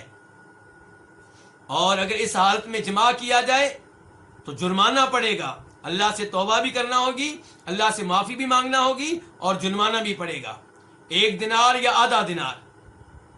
اور 1 دینار کتنا ہوتا ہے؟ تقریباً 4.25 گرام سونا۔ 4.25 گرام سونے کی قیمت کیا ہے آج کل؟ آپ اندازہ لگا سکتے ہیں 1 گرام کتنی ہے؟ کئی ممالک میں 4 لاکھ روپیہ بن جائے گا۔ یعنی کہ بیگم سے حیض کی حالت میں تعلق قائم کریں گے تو 4 لاکھ روپیہ صدقہ خیرات کرنا ہوگا۔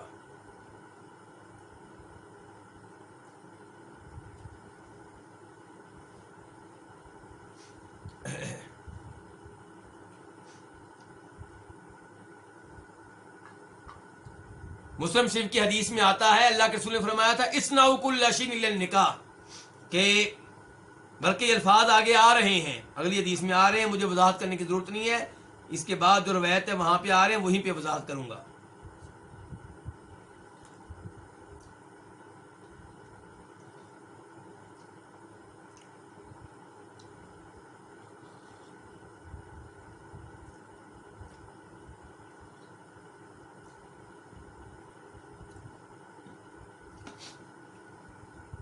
یہاں پہ ایک سوال پیدا ہوتا ہے کہ اللہ تعالیٰ سورہ بقرہ میں کہتے ہیں فَاعْتَزِلُوا النِّسَاءَ فِي الْمَحِيضِ کہ حیض کی حالت میں عورتوں سے الگ رہو، وَلَا تَقْرَبُوهُنَّ ان کے قریب نہ جاؤ، حَتَّى يَطْهُرْنَ یہاں تک کہ حیض کے خون سے پاک ہو جائیں، فَإِذَا تَطَهَّرْنَ جب حیض کا خون منقطع ہونے کے بعد غسل کر لیں، فَأْتُوهُنَّ مِنْ حَيْثُ أَمَرَكُمُ اللَّهُ اب تم ان سے تعلق قائم کر سکتے ہو، اور اللہ کے رسول تعلق قائم کر رہے ہیں۔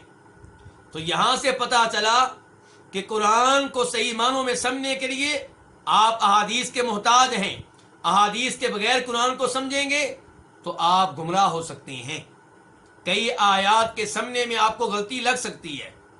تو اس حدیث کی وجہ سے پتہ چلا کہ اس آیت میں جو کہا جا رہا ہے عورتوں سے دور رہو، ان کے قریب نہ جاؤ، اس سے مراد ہے کہ ان سے جماع نہ کرو حیض کی حالت میں، ورنہ قریب جا سکتے ہیں، گلے مل سکتے ہیں، ان کے ساتھ لیٹ سکتے ہیں۔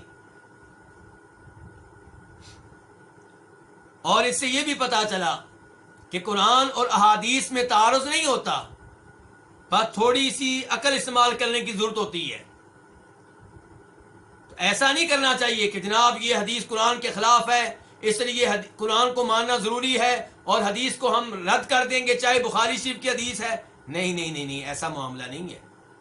قرآن بھی اللہ کی طرف سے، اور جو احادیث صحیح ہیں ثابت ہیں کہ اللہ کے رسول نے کہی ہیں، وہ بھی اللہ کی طرف سے صلی اللہ علیہ وسلم۔ تو دونوں کو جمع کیا جائے گا، تطبیق دی جائے گی، دونوں کو ایک ساتھ سمجھا جائے گا۔ اب حدیث نمبر 296 میم، اس کو روایت کرنے والے کون ہیں؟ امام مسلم۔ عن انس، جناب انس سے روایت ہے، انس بن مالک رضی اللہ تعالیٰ عنہ آپ کے خادم، ان اليہود كانوا اذا حاضت المرأة فيهم لم يآكلوها ولم يجامعوهن في البيوت کہ یہودی جب ان میں کسی عورت کو حیض کا خون آتا تو لم يآكلوها اس کے ساتھ کھانا نہیں کھاتے تھے، ولم يجامعوهن في البيوت اور نہ گھروں میں اس کے ساتھ اکٹھے رہتے تھے۔ دیکھیے یہودیوں کی نفرت اس عورت سے جسے حیض کا خون آیا ہو۔ آج لوگ کہتے ہیں کہ شاید اسلام نے عورت کو حقوق نہیں دیے، اسلام نے وہ سارے حقوق دے دیے جو دینے چاہیے تھے۔ اس سے زیادہ اگر کوئی عورت کو کچھ دے رہا ہے تو وہ اعتدال کی راہ کو ترک کر رہا ہے۔ پہلے لوگ عورتوں کو حقوق دینے میں تفریط کرتے تھے، کمی کوتاہی کرتے تھے، اور موجودہ لوگ عورت کو حقوق دینے میں افراط کر رہے ہیں، حد سے آگے بڑھ رہے ہیں۔ اور صحیح راستہ کون سا ہے؟ اسلام کا راستہ، حق کا راستہ، اعتدال کا راستہ۔ یہودی دیکھیے تفریط کرتے تھے، کمی کوتاہی کرتے تھے کہ ایسی عورتوں کے ساتھ کھانا نہیں کھاتے تھے اور ایسی عورتوں کے ساتھ گھر میں نہیں رہتے تھے۔ فسأل اصحاب النبی صلی اللہ علیہ وسلم النبی صلی اللہ علیہ وسلم، تو نبی علیہ السلام کے صحابہ کرام نے نبی علیہ السلام سے سوال کیا، یعنی کہ اس بارے میں سوال کیا۔ فانزل اللہ، تو تب اللہ تعالی نے یہ آیت نازل کی۔ کیا آیت؟ وَيَسْأَلُونَكَ عَنِ الْمَحِيضِ کہ یہ آپ سے سوال کرتے ہیں حیض کے بارے میں۔ قُلْ هُوَ أَذًى آپ کہہ دیں کہ حیض تو گندگی ہے، حیض کا خون گندی چیز ہے، گندگی ہے۔ فَاعْتَزِلُوا النِّسَاءَ فِي الْمَحِيضِ اس لیے عورتوں سے الگ رہو حیض کی حالت میں۔ اور الگ رہنے کا مطلب کیا ہے؟ حدیث نمبر 295 کی روشنی میں ہمیں پتہ چل گیا کہ الگ رہنے کا مطلب یہ ہے کہ جماع نہ کرو، ورنہ آپ بطور خاوند اپنی بیگم سے مصافحہ کر سکتے ہیں، اس کے ساتھ لیٹ سکتے ہیں۔ الی آخر الآیہ، یہ آیت نازل ہوئی آیت کے آخر تک۔ فقال رسول اللہ صلی اللہ علیہ وسلم، تو اللہ کے رسول صلی اللہ علیہ وسلم نے فرمایا اصنعوا کل شیء سب کچھ کرو، یعنی کہ تمہاری بیگم حیض کی حالت میں ہے، تم حیض کی حالت میں اصنعوا کل شیء سب کچھ کرو، الا النکاح سوائے جماع کے، یعنی کہ بوسہ دے سکتے ہو، مصافحہ کر سکتے ہو، لیٹ سکتے ہو، ان کے ساتھ بیٹھ کے کھانا کھا سکتے ہو، اور ان کی گود میں سر رکھ سکتے ہو، یہ سب کچھ ٹھیک ہے، لیکن جماع کرنے کی اجازت نہیں ہے، باقی سب کچھ ٹھیک ہے۔ اندازہ کیجئے کہ اسلام نے عورتوں کو کتنے حقوق دیے، اور عورت کو انسان سمجھا، عورت کو عزت دی، اور ایسی تعلیمات دی اللہ کے رسول علیہ الصلوۃ والسلام نے جن تعلیمات سے پتہ چلتا ہے کہ خاوند کو چاہیے اپنی بیوی کو پیار دے، محبت دے اور اس سے اچھا سلوک کرے۔ اب ہم بڑھتے ہیں تیسری فصل کی طرف، الفصل الثالث الوضو۔ یہ فصل کس کے بارے میں ہے؟ وضو کے بارے میں۔ باب کس کے بارے میں ہے؟ باب فضل الوضوء، یہ باب وضو کی فضیلت کے بارے میں ہے۔ حدیث نمبر 297 297 میم۔ اس حدیث کو روایت کرنے والے کون ہیں؟ امام مسلم۔ عن حمران مولا عثمان، روایت ہے حمران سے جو ہمارے تیسرے خلیفہ جناب عثمان بن عفان کے آزاد کردہ غلام ہیں۔ قال، وہ کہتے ہیں اتیت عثمان بن عفان بوضوء، کہ میں جناب عثمان بن عفان کے پاس وضو کا پانی لے کر آیا۔ یہاں پہ غور کیجئے گا، وضو یہ وضو نہیں ہے بلکہ واو کے اوپر زبر ہے، وضو ہے۔ تو وضو تو اسی کو کہتے ہیں جو آپ جانتے ہیں وضو کرنا، یہاں پہ وضو ہے، وضو جب واو کے اوپر زبر ہو تو یہ وضو کے پانی کو کہتے ہیں۔ تو حمران کہتے ہیں میں عثمان بن عفان کے پاس وضو کا پانی لے کر آیا، فتوضا، تو انہوں نے وضو کیا، ثم قال، پھر کہنے لگے ان ناسا یتحدثون عن رسول اللہ صلی اللہ علیہ وسلم احادیث لا ادری ما ہی، کہنے لگے کہ کچھ لوگ نبی علیہ الصلوۃ والسلام سے کئی حدیثیں بیان کرتے ہیں، لا ادری، مجھے نہیں معلوم، ما ہیا، وہ حدیثیں کیا ہیں، ان کی حقیقت کیا ہے، الا، مگر، الا، لیکن، انی رأیت رسول اللہ صلی اللہ علیہ وسلم، کہ میں نے رسول اللہ صلی اللہ علیہ وسلم کو دیکھا ہے، توضا، کہ آپ نے وضو کیا، مثل وضوء ھذا، میرے اس وضو کی طرح، جیسا وضو ابھی میں نے کیا ہے ویسا وضو آپ نے کیا، ثم قال، پھر آپ نے فرمایا، آپ صلی اللہ علیہ وسلم نے فرمایا، من توضا ھذا، جو اس طرح وضو کرے، غفر لہ، اسے بخش دیے جائیں گے، ما تقدم من ذنبہ، جو اس کے گناہ گزر چکے ہیں، اس کے گزشتہ گناہ معاف کر دیے جائیں گے۔ اللہ اکبر، یعنی کہ اس کے گزشتہ گناہ معاف ہو جائیں گے اس انداز سے وضو کرنے سے۔ اندازہ کیجئے اللہ رب العزت کی رحمت کتنی وسیع ہے، ہر وضو پہ گناہ جڑ رہے ہیں، تو اللہ تعالیٰ تو بخشنے والے ہیں، رحمت کرنا چاہتے ہیں، ہم پیچھے، ہم اعراض کر رہے ہیں۔ اللہ تعالیٰ تو کہتے ہیں آگے بڑھو میں تمہارے گناہ معاف کروں۔ تو جب وضو ویسے کیا جائے، لیکن یہ شرط دیکھ لیں، وضو ویسے کرنا جیسے اللہ کے رسول نے سکھایا، جبکہ پاک و ہند کے لوگ عام طور پہ وہ وضو نہیں کرتے جو اللہ کے رسول نے سکھایا۔ مثال کے طور پہ کئی لوگ وضو کرتے ہیں تو سر کا مسح کرنے کے بعد گردن کا مسح کرتے ہیں، گردن کا مسح کرنا نبی علیہ الصلوۃ والسلام سے ثابت نہیں ہے۔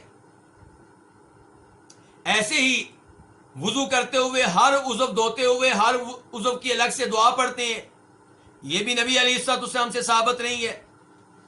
وضو کرنے کے بعد آسمانوں کی طرف اشارہ کرتے ہوئے دعا پڑھتے ہیں، تو آسمانوں کی طرف اشارہ کرنا یہ نبی علیہ الصلوۃ والسلام سے ثابت نہیں ہے۔ تو جو چاہتا ہے اس کو یہ فضیلت ملے کہ وضو کرنے سے اس کے گناہ جڑ جائیں، تو کیسا وضو کرے؟ جیسا اللہ کے رسول نے کیا۔ اور ہمارے لوگ کیا کرتے ہیں، جی میں نے ویسا وضو کرنا ہے جیسا میرے بزرگوں نے سکھایا، میرے پیر صاحب نے، میرے مسلک کی کتابوں میں، نہیں نہیں نہیں نہیں، وہ وضو کریں جو اللہ کے رسول نے کیا۔ من توضا ھذا، جو اس طرح وضو کرے، غفر لہ ما تقدم من ذنبہ، اسے بخش دیے جائیں گے جو اس کے گناہ گزر چکے ہیں۔ ان گناہوں سے مراد علماء کرام نے خبردار کیا ہے صغیرہ گناہ ہیں، کبیرہ گناہ تب معاف ہوں گے جب توبہ کریں گے۔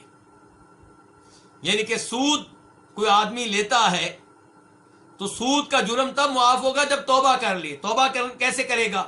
سود کی نوکری چھوڑے، سود کی نوکری کرنے پہ ندامت ہو، پشیمانی ہو، افسوس ہو، آئندہ سود کی نوکری نہ کرنے کا عزم ہو، پختہ ارادہ ہو، یہ ہے توبہ. تو توبہ کرنے سے کبیرہ گناہ معاف ہوتی ہیں. وَكَانَتْ صَلَاتُهُ وَمَشْيُهُ لِلْمَسْجِدِ نَافِلَةً. اب سوال پیدا ہوا کہ وضو کرنے سے تو اس کے گناہ معاف ہو گئے، اب وہ نماز پڑھے گا تو اس کا اجر و ثواب کدھر جائے گا؟ تو فرمایا وَكَانَتْ صَلَاتُهُ، اور اس کی نماز، وَمَشْيُهُ لِلْمَسْجِدِ، اور اس کا مسجد کی طرف چل کر جانا، نافلتاً، یہ اضافی ثواب کا باعث بنے گا، یہ زائد ثواب کا باعث بنے گا. یعنی کہ وضو سے گناہ معاف ہو گئے اور نماز اور مسجد کی طرف چل کر گئے ہیں، اس سے گناہ معاف نہیں ہوں گے کیونکہ گناہ تو پہلے معاف ہو گئے. پھر اب کیا ہوگا؟ اس سے نیکیاں ملیں گی، درجات بلند ہوں گے. اللہ اکبر، کتنا عظیم دین ہے. اللہ اکبر، اللہ اکبر. آج لوگ کیا کہتے ہیں؟ کون جائے جی مسجد میں، اتنی دور ہے، گھر میں ہی پڑھ لیتے ہیں، دکان پہ ہی پڑھ لیتے ہیں. بھائی مسجد میں جائیں گے، ایک ایک قدم پہ آپ کو جو ثواب ملے گا. اگر مسجد آپ کے گھر سے دور ہے، اتنی دور ہے کہ سپیکر کے بغیر اذان دی جائے تو آپ کے گھر میں آواز نہیں آتی، تو آپ کا گھر میں نماز پڑھنا جائز ہے. لیکن مسجد میں جانا، اللہ اکبر، اس کی اپنی برکت ہے، اس کی اپنی روحانیت ہے. مسجد میں لوگوں کے ساتھ مل کے نماز پڑھنا، اس کا اپنا اجر و ثواب ہے، اس کا اپنا لطف ہے، اس کی اپنی سعادت ہے. روح زندہ ہو جاتی ہے، دل بیدار ہو جاتا ہے.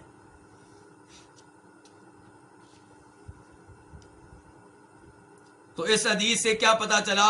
وضو کی فضیلت کا، اور یہ پتا چلا کہ وضو ویسے کرنا ہے جیسے اللہ کے رسول نے کیا. اپنی اپنی مرضی نہیں، اپنے اپنے مسلک کی مرضی نہیں چلے گی، اپنے اپنے پیر صاحب، قاری صاحب کی مرضی نہیں. صحیح طور پہ ان احادیث کا مطالعہ کریں جن احادیث میں نبی علیہ السلام کے وضو کا طریقہ بیان ہوا ہے، اور بالکل آپ کے طریقے کی طرح وضو کریں.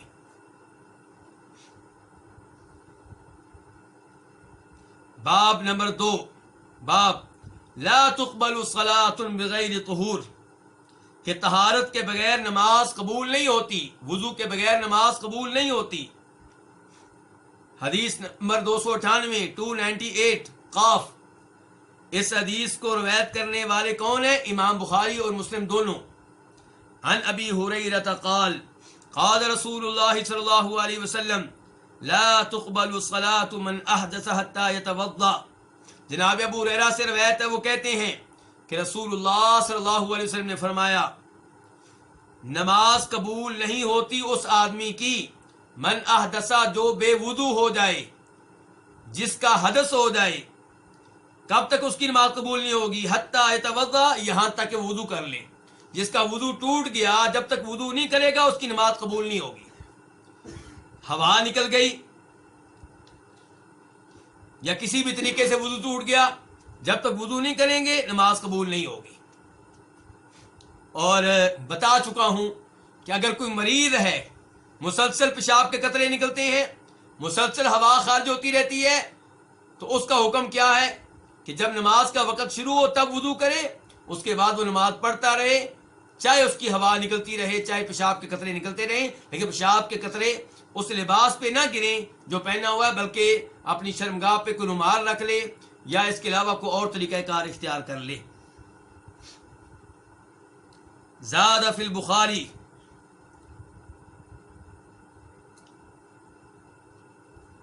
اضافہ کیا ہے بخاری میں، ان کے بخاری میں اضافہ بھی آیا ہے، اس روایت میں مزید الفاظ بھی آئے ہیں. وہ کیا آئے ہیں کہ قال رجل من حضرموت، حضرموت کے ایک آدمی نے کہا. حضرموت یمن کا ایک شہر ہے، اور جناب ابو ہریرہ بھی دراصل یمن کے ہی ہیں. تو حضرموت کے ایک آدمی نے کہا مل حدث یا ابا ہریرہ، کہ حدث کیا ہے ابو ہریرہ؟ جن کے اللہ کے رسول نے کہا ہے نا لا تقبل صلاة من احدث، اس آدمی کی نماز قبول نہیں ہوتی جس کا حدث ہو جائے، جب تک کہ وضو نہ کر لے. تو یہ آدمی کہہ رہا ہے یہ حدث سے کیا مراد ہے؟ مل حدث یا ابا ہریرہ، حدث کیا ہوتا ہے؟ قال، جناب ابو ہریرہ نے کہا فساء او ذرات، فساء پچھلی شرمگاہ سے ہوا کا نکلنا، او ذرات یا پاد مارنا. ان کے فساء وہ ہوا ہے جس کی آواز نہیں ہوتی، اور ذرات وہ آواز ہے وہ ہوا ہے جو شرمگاہ سے نکلتی ہے پیچھے شرمگاہ سے، لیکن ساتھ آواز بھی ہوتی ہے، تو یہ ہے الحدث۔ تو الحدث کی وضاحت جناب ابو ہریرہ نے کی ہے دو چیزوں کے ذریعے، ورنہ حدث اس کے علاوہ بھی ہیں۔ پیشاب نکلنے سے بھی حدث ہو جاتا ہے، وضو ٹوٹ جاتا ہے، پخانہ نکل جائے تو پھر بھی وضو ٹوٹ جاتا ہے، اور ہوا نکل جائے تو پھر بھی وضو ٹوٹ جاتا ہے۔ تو بہرحال وضو ٹوٹ جائے، جب تک وضو نہیں کریں گے نماز نہیں ہوگی۔ اس سے آپ اندازہ کر لیں وضو کی کیا اہمیت ہے۔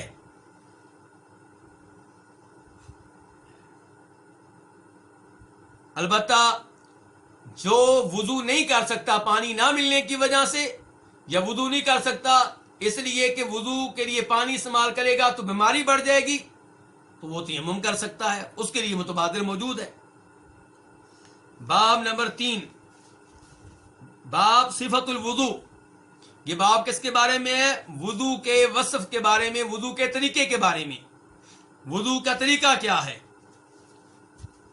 حدیث نمبر 299 قاف۔ اس حدیث کی روایت کرنے پہ اتفاق ہے کس کا؟ امام بخاری کا اور امام مسلم کا۔ عن عبد اللہ بن زید، عبداللہ بن زید سے روایت ہے، عبداللہ بن زید بن عاصم انصاری۔ وسئلہ، جبکہ ان سے سوال کیا گیا، کن سے؟ عبداللہ بن زید سے، کس بارے میں؟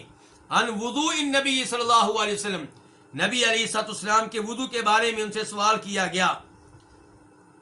تو ان سے روایت ہے کہ فدعا بطور من ماء، کہ انہوں نے طلب کیا، منگوایا، کنہوں نے؟ عبداللہ بن زید نے، بطور من ماء، پانی کا ایک برتن۔ انہوں نے کیا کیا؟ پانی کا ایک برتن منگوایا۔ فتوضأ لهم، تو ان کے سامنے وضو کیا، ان کے لیے وضو کیا۔ اچھا اب دیکھیں سوال کیا کیا گیا تھا؟ سوال یہ نہیں کیا گیا کہ وضو کا طریقہ بتا دیں، سوال کیا گیا نبی علیہ السلام کے وضو کا طریقہ بتائیں۔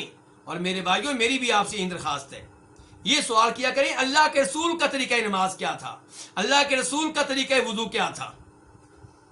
فدعا، تو اس صحابی عبداللہ بن زید نے منگوایا پانی کا برتن، فتوضأ لهم، تو ان کے سامنے وضو کیا، ان کی خاطر وضو کیا۔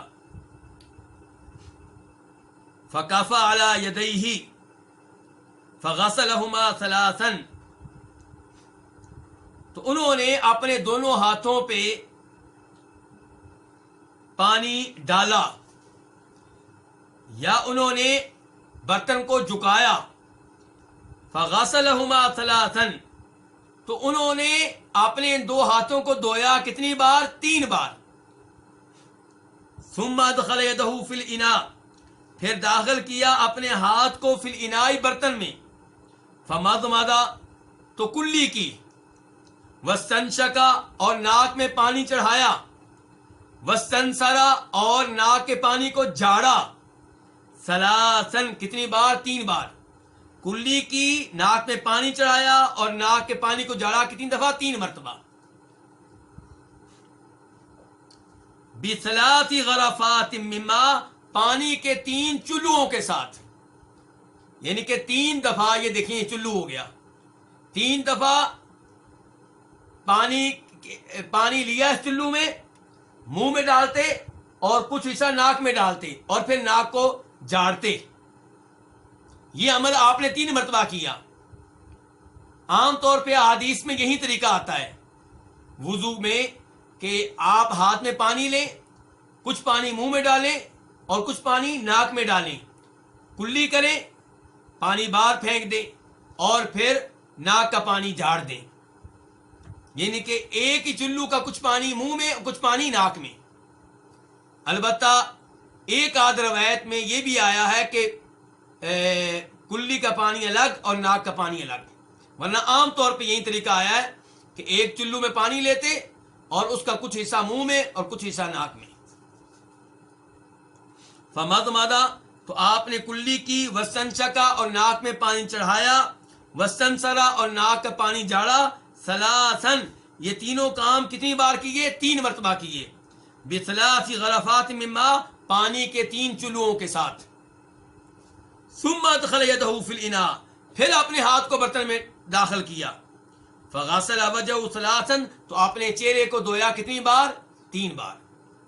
ثم ادخل یدہ فی الاناء، پھر اپنے ہاتھ کو داخل کیا کہاں؟ پانی میں. پھر اپنے ہاتھوں کو داخل کیا کہاں؟ فی الاناء، برتن میں. فغسل یدیہ الی المرفقین مرتین مرتین، تو آپ نے اپنے دونوں ہاتھ دھوئے الی المرفقین، دونوں کونیوں تک، مرتین مرتین، دو دو مرتبہ. تو وضو کے اعضاء ایک ایک مرتبہ بھی دھو سکتے ہیں، وضو کے اعضاء دو دو مرتبہ بھی دھو سکتے ہیں، وضو کے اعضاء تین تین مرتبہ بھی دھو سکتے ہیں، 4 مرتبہ نہیں دھونے. اور یہ بھی ممکن ہے کہ آپ کسی عضو کو ایک دفعہ دھوئیں، کسی کو 2، کسی کو 3. تو یہاں پہ کونیوں کو، ہاتھوں کو کونیوں تک 2 مرتبہ دھویا ہے. ثم ادخل یدہ فی الاناء، پھر آپ نے اپنا ہاتھ داخل کیا کس میں؟ برتن میں. فمسح برأسہ، تو آپ نے اپنے سر کا مسح کیا. فاقبل بیدیہ وادبر بہما، تو اپنے دونوں ہاتھوں کو آگے سے پیچھے لے کر آئے اور پھر پیچھے سے ان کو آگے لے کر آئے. فاقبل بیدیہ وادبر بہما، اپنے دونوں ہاتھوں کو آگے سے پیچھے لے کر آئے اور پیچھے سے آگے لے کر گئے. کیسے؟ میں یہ بتا دوں ذرا واضح ہو جائے. ہاتھ گیلے کر لیے گئے، اس کے بعد یہاں پہ ہاتھ رکھیں، اس انداز سے پیچھے لے کر جائیں اور پھر ایسے واپس لے کر آئیں.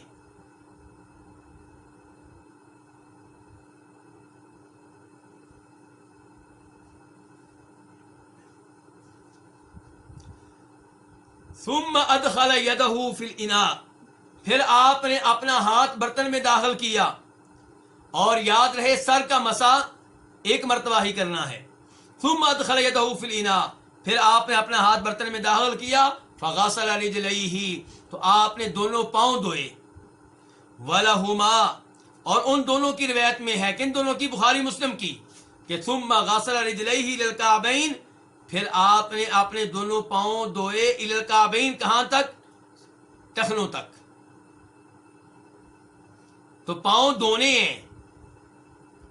جرابیں پہنی ہوں تو پھر مسح کرنے کی اجازت ہے. شرط یہ ہے کہ جرابیں اس وقت پہنی گئی ہوں جب آپ باوضو ہوں. لیکن جب جرابیں نہیں پہنی یا جرابیں پہنی تھیں اس وقت جب وضو نہیں تھا، تو جب وضو کریں گے تو آپ پہ واجب ہے کہ اپنے پاؤں کو دھوئیں. کچھ لوگ آپ کو معلوم ہے کہ پاؤں پہ مسح کرتے ہیں جبکہ جرابیں نہیں پہنی ہوتی، ان کا طریقہ غلط ہے. ثم غسل رجلیہ، پھر آپ نے اپنے دونوں پاؤں دھوئے للکعبین، کہاں تک؟ ٹخنوں تک. ثم قال، پھر کہا، کس نے کہا؟ عبداللہ بن زید نے. ہاکذا کان وضوء رسول اللہ صلی اللہ علیہ وسلم، اسی طرح تھا نبی علیہ الصلوۃ والسلام کا وضو. دیکھیے صحابہ کرام کیا سوال کرتے ہیں، اللہ کے رسول کا وضو بتایا جائے. صحابہ کرام لوگوں سے کیا کہتے ہیں؟ اللہ کے رسول کے وضو کا طریقہ یہ تھا جیسے میں بتا رہا ہوں. ان میں یہ نہیں تھا کہ ہمیں بتاؤ کہ ابو بکر صدیق کے وضو کا طریقہ کیا تھا، عمر فاروق کے وضو کا طریقہ کیا تھا، جناب عثمان کے وضو کا طریقہ کیا تھا، جناب علی کے وضو کا طریقہ کیا تھا. انہوں نے یہ نہیں کہا کہ ان 4 خلفاء کو 4 امام بنا لیا جائے، کچھ کا مسلک ہو جائے بکری اور کچھ کا مسلک ہو جائے عمری اور کچھ کا مسلک ہو جائے عثمانی اور کچھ کا مسلک ہو جائے علوی. نہیں، ہر معاملے میں سوال کیا ہو رہا ہے؟ اللہ کے رسول کا طریقہ. اور جواب دینے والے بھی جواب دیتے ہیں اللہ کے رسول کا یہ طریقہ تھا. اللہ رب العزت سے دعا ہے کہ اللہ تعالی ہمیں نبی علیہ الصلوۃ والسلام کے طریقے کے مطابق وضو کرنے کی، نمازیں پڑھنے کی اور طہارت حاصل کرنے کی توفیق دے، اور آپ کا بتایا ہوا عقیدہ اپنانے کی توفیق دے. اللہ تعالیٰ شرک و بدعات سے اور غلط قسم کے طریقوں سے اور غلط قسم کی تقلید سے محفوظ رکھے. وآخر دعوانا الحمد للہ رب العالمین.